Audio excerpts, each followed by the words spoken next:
नमस्कार। कक्षा 8 के साइंस का हम लेसन पढ़ रहे हैं पौधों व जंतुओं का संरक्षण। हम पहले जान चुके हैं कि जैव मंडल आरक्षित क्षेत्र एक विस्तृत क्षेत्र होता है और इसमें अन्य क्षेत्र हो सकते हैं। जैसे पंचमढ़ी जैव मंडल आरक्षित क्षेत्र में हमने पंचमढ़ी वन्य जंतु अभयारण्य के बारे में जाना। आज हम जानेंगे सतपुड़ा राष्ट्रीय उद्यान के बारे में। सतपुड़ा राष्ट्रीय उद्यान एक विशाल आरक्षित क्षेत्र है जिसमें पर्यावरण के संपूर्ण घटकों का संरक्षण किया जाता है। यानी इसमें उपस्थित प्राणी जात, वनस्पति जात, दृश्य भूमि क्षेत्र, ऐतिहासिक धरोहरों का संरक्षण किया गया है।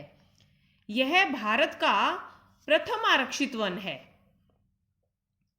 यह भारत का प्रथम आरक्षित वन है और सर्वोत्तम किस्म की टीक यानी सागौन के वृक्ष इस उद्यान में मिलते हैं।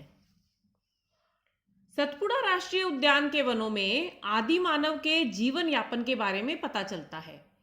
इसमें चट्टानों में आवास भी स्थित है। पूरे पंचमढ़ी जैवमंडल संरक्षित क्षेत्र में 55 चट्टान आवासों की पहचान की जा चुकी है।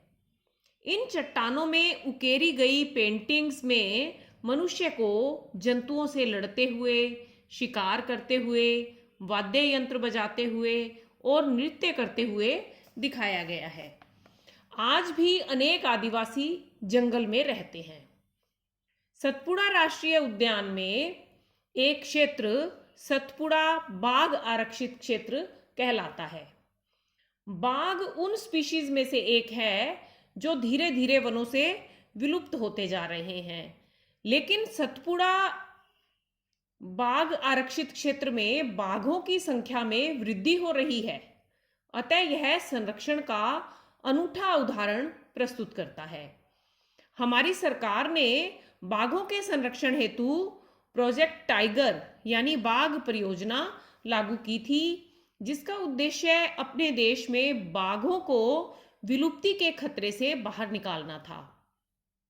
किसी समय सतपुड़ा राष्ट्रीय उद्यान में शेर, हाथी, जंगली भैंसे और बारहसिंगा भी पाए जाते थे। अब वे संकटापन्न जंतु की श्रेणी में आ गए हैं।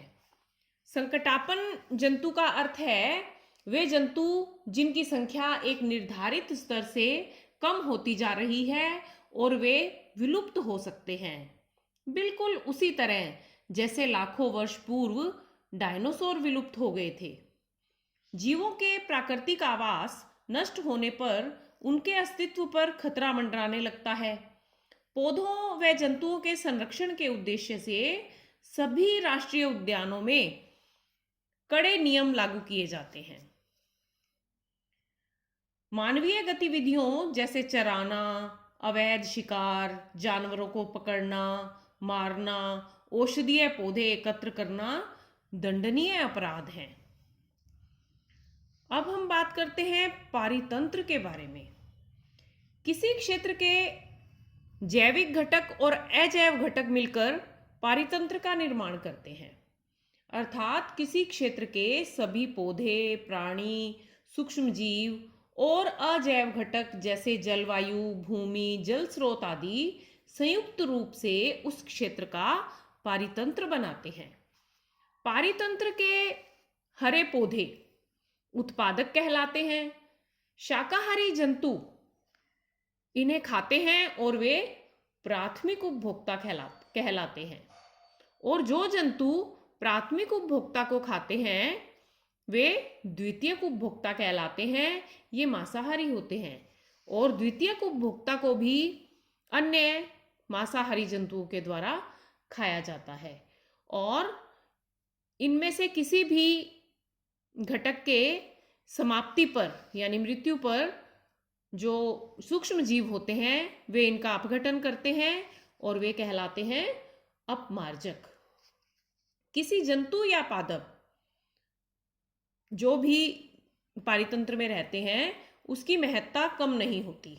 कोई जंतु या पादप छोटा या बड़ा कैसा भी हो, उसकी भूमिका बहुत महत्वपूर्ण होती है। अक्सर लोग सांप, छिपकली, चमगादड़, मेंढक, उल्लू आदि को निर्दयता से मार देते हैं। वे पारितंत्र में उनके महत्व के विषय में परिचित नहीं होते। असल में किसी जंतु को मारना स्वयं को ही नुकसान पहुंचाना होता है। इसे एक उदाहरण से समझ सकते हैं। जैसे बिल्लियों को मार दिया जाए तो क्या होगा, आप समझ सकते हैं। बिल्लियों को मारने पर चूहों की संख्या में बहुत वृद्धि हो सकती है। उसी प्रकार मेंढक को मार देने पर उन कीटों की संख्या बढ़ सकती है जिन्हें मेंढक खाते हैं। तो अब आप हर जंतु के, हर जीव के महत्व को समझ गए होंगे।